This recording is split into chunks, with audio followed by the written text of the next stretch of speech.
Setelah beberapa bulan lamanya bekerja menjadi kuli bangunan, aku memutuskan untuk pulang ke desa yang lumayan terpencil. Sehingga aku bersama beberapa teman terpaksa pergi ke kota untuk mencari pekerjaan untuk bisa sedikit memperbaiki perekonomian. Aku berangkat ke kota bersama salah satu temanku yang bernama Mas Imam, 35 tahun.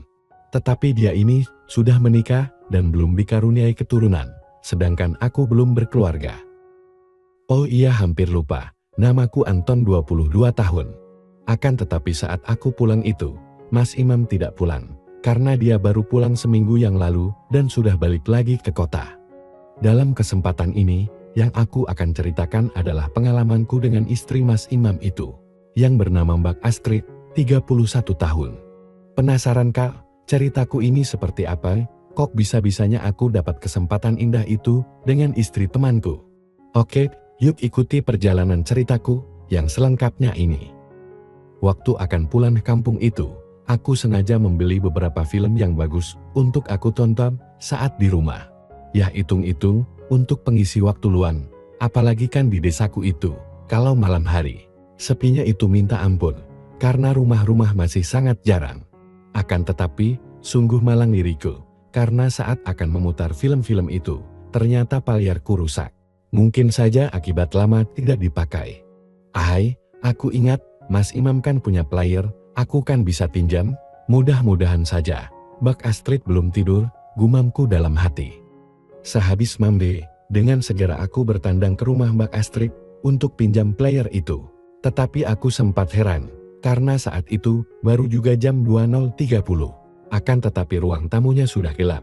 Jangan-jangan Mbak Astrid sudah tidur, batinku sedikit kecewa. Mbak Astrid, Mbak, malam Mbak, panggilku dari luar rumahnya. Agak lama kemudian, aku lihat lampu ruang tamunya menyala, tapi pintunya tidak segera dibuka. Aku lihat tirai sedikit terkuai, dan ada yang mengintip dari dalam rumah itu. Tumben pakaian diintip segala, batinku semakin penasaran saja jadinya. Biasanya itu langsung dibuka lu pintunya, apakah ada yang tidak beres? Pikiranku semakin melantur saja jadinya. Hei kamu Anton, seru wanita yang sangat aku kenal itu setelah dia tahu kalau tamunya itu aku. Selanjutnya Mbak Astrid, istri Mas Imam itu pun membuka pintu rumahnya sekaligus keluar dari pintu rumahnya itu dengan pakaian TDR-nya yang dilapisi sweater. Kemudian aku pun dipersilahkan masuk oleh Mbak Astrid. Mbak sudah tidur ya? Waduh, jadi mengganggu nih, ucapku agak kikuk ketika aku sudah duduk di ruang tamu itu. Belum kok, baru mau tadi. Kamu mau minum apa Anton? Ucap Mbak Astrid. Wanita berwajah cantik ini menawarkan minum yang membuatku semakin kikuk untuk duduk berlama-lama di situ. Pasalnya saat itu, Mbak Astrid yang dengan pakaian TDR-nya itu cukup memperlihatkan bayangan-bayangan indah. Sebenarnya antara aku dan Mbak Astrid ini sudah lumayan akrab sekali. Bahkan kalau sedang bercanda, kadang-kadang agak menjurus. Tapi itu justru jika ada di depan Mas Imam. Akan tetapi, ketika hanya berdua begini, aku jadi kayak yang mati angin. Sementara Mbak Astrid masih bersikap wajar-wajar saja. Walah, tidak usah repot-repot Mbak, aku datang ke sini ini hanya mau pinjam player saja kalau bisa, ucapku dengan agak sungkan, tapi sungguh-sungguh mengharapkan. Ada kok, sebentar ya aku ambilkan. Kamu lagi sendirian di rumah mau nonton film yang kayak itu ya? Tebak Mbak Astrid, yang tengah berlutut di lantai untuk mengambilkan player itu. Dengan oposisi membelakangiku, sehingga aku yang menyaksikannya menjadi spontan ingin saja jadinya. Der, itu hanya mau aku buat nonton video pengantin temen yang baru diedit Mbak. Jawabku sempat gagap. Halah, tidak usah ngeles segalalah Anton, iya juga gak apa-apa. Kan sudah gede ini. Hahaha, sahut Mbak Astrid sambil meletakkan benda elektronik itu di atas meja.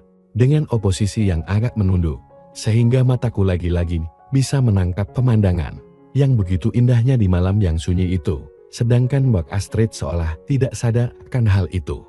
Hahaha, Mbak Astrid nuduh saja, nonton film yang kayak gitu, kalau sendirian tidak seru. Kalau ditemenin Mbak Astrid, baru seru, jawabku mulai terbawa gaya sembarangannya Mbak Astrid lagi.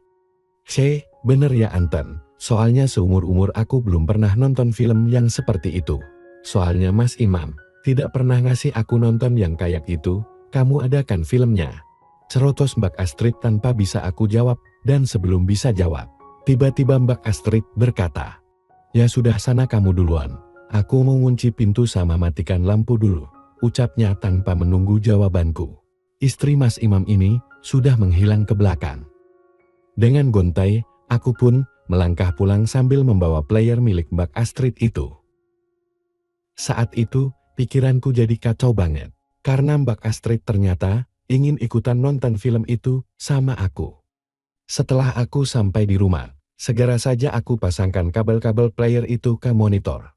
Aku jadi bingung sendiri, aku pasti bakalan mati gaya nonton film berduaan dengan istri orang lain. "Hein, aku datang kamu kok malahan ngelamun gitu Anton," suara Mbak Astrid membuarkan lamunanku. Mbak Astrid saat itu datang dengan membawa tentangan berupa beberapa minuman kaleng dan makanan kecil. Wah, sudah sangat serius untuk begadang rupanya dia. "Buset, bekalnya banyak bener, mau sampai pagi?" seruku untuk menetralisir kebingunganku pada saat itu. Aku pikir Mbak Astrid tadi itu berganti BJU dengan yang lebih pantas, tetapi ternyata masih mengenakan BJU TDR yang sama. Ini namanya aku lagi apes atau lagi mujur sin? Gumamku dalam hati. Siapa tahu sampai pagi.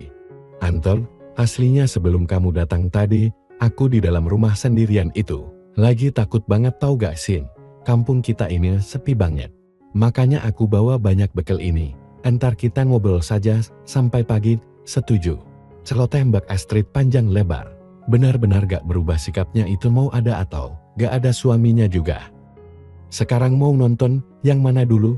Silahkan Nyonya Astrid menentukan pilihan," kataku sambil menyodorkan segepok piringan film itu, lengkap dengan sampulnya. Pilihan Mbak Astrid rupanya sangat tepat, pilihan filmnya masih yang agak biasa. Jadi sewaktu nonton itu, kami masih bisa sambil santai dan bercanda untuk mengomentari apa yang ada di dalam film itu, walaupun setelah 2 jam kemudian, setelah film yang pertama selesai, aku lihat wajah Mbak Astrid agak memarah dan sesekali merapatkan sweaternya itu, seolah-olah tengah berusaha menyembunyikan sesuatu. Apa sih sebenarnya yang dikhawatirkan oleh suamiku selama ini dengan aku nonton film yang seperti ini? Kalau cuma beginian dong Sin, gak begitu ngaruh aku rasa Anton, ucap Mbak Astrid sedikit demikian, sambil memilih-milih lagi film yang akan ditonton berikutnya. "Yang benar nih Nyonya Astrid, kalau nontonnya bukan dengan suami kayak gini," jawabku mencoba memancing di air keruh. Entah kenapa aku bisa menemukan panggilan Nyonya Astrid untuknya, yang selama ini gak pernah aku gunakan. Mana berani seorang Anton yang lugu ini, akan berani macam-macam, sahutnya setengah berusaha menguji nyaliku dengan bibir manisnya dicibirkan padaku. Memang sih usia Mbak Astrid lebih tua dariku, makanya seringkali ledekannya kepadaku selalu menyangkut masalah umur. "Antot, itu asik banget tuh mereka ya," seru Mbak Astrid yang sepertinya heran banget dengan apa yang dilihatnya di layar monitor itu. "Memangnya belum pernah yang seperti itu Mbak, waktu sama Mas Imam," sahutku dengan santai. Enggak, no comment, SST diam saja kamu sekarang Anton." Aku dengar Mbak Astrid menjawab dengan gagap dan suaranya agak berat. Benar saja sedetik kemudian, suasana jadi hening, apalagi volume film memang sengaja aku buat kecil, supaya gak kedengaran dari luar.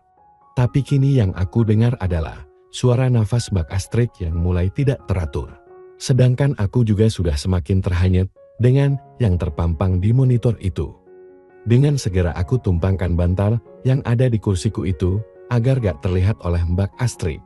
Awalnya aku gak begitu memperhatikan Mbak Astrid, karena aku sangat terbawa suasana oleh wajah-wajah cantik yang ada di film itu. Tetapi beberapa saat kemudian, aku dengar Mbak Astrid mulai sering menghela nafas panjangnya, dan beberapa kali merubah posisi duduknya, seolah-olah dia sedang menahan sesuatu. Mulailah aku jadi semakin memperhatikan tingkah wanita yang sedang berusaha menahan keinginannya itu.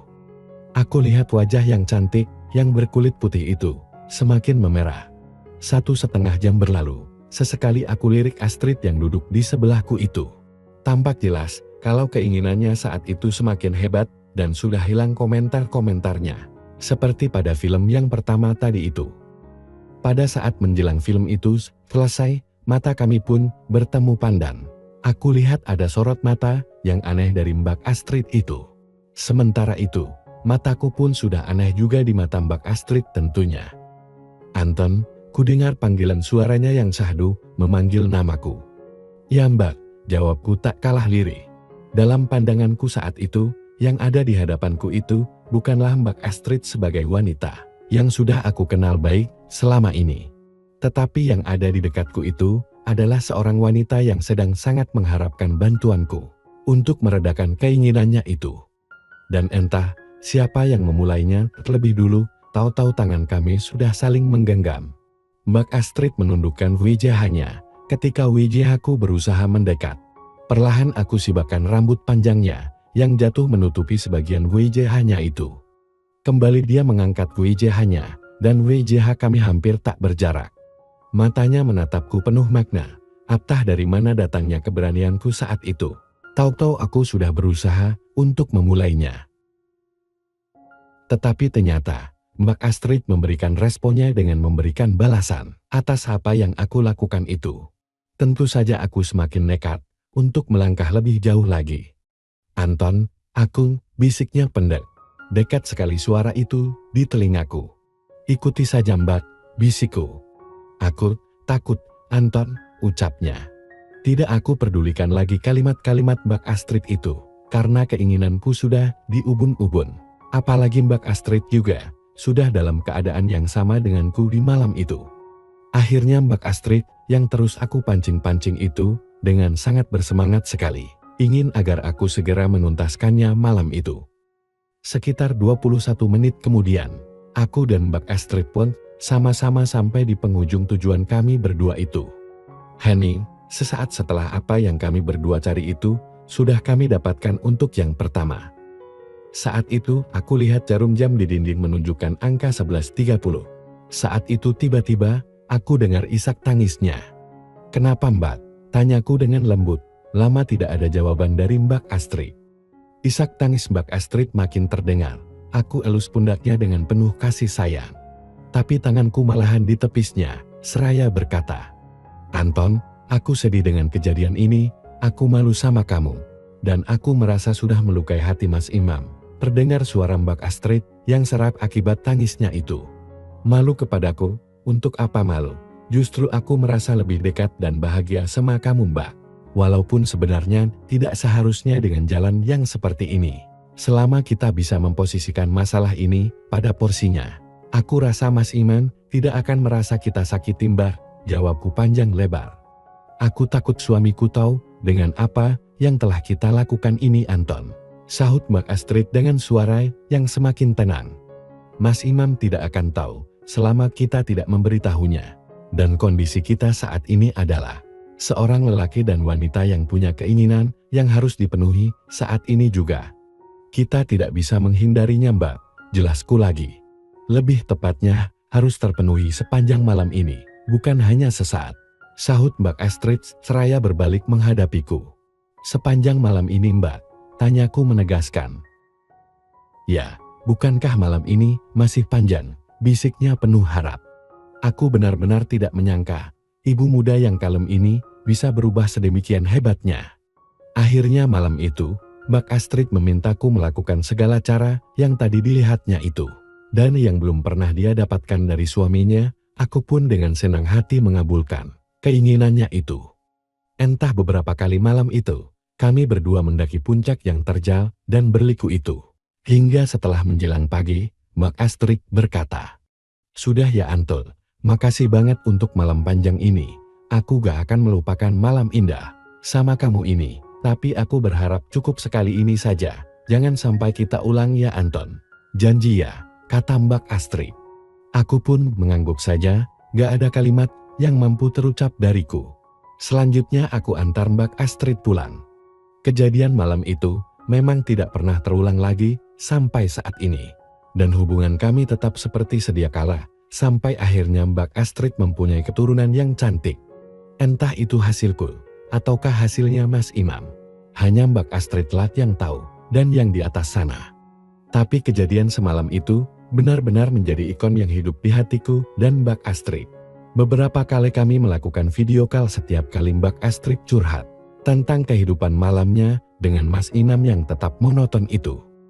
Demikianlah kisah sepanjang malam itu antara aku dan Mbak Astrid. Sekian dan terima kasih. Sampai jumpa.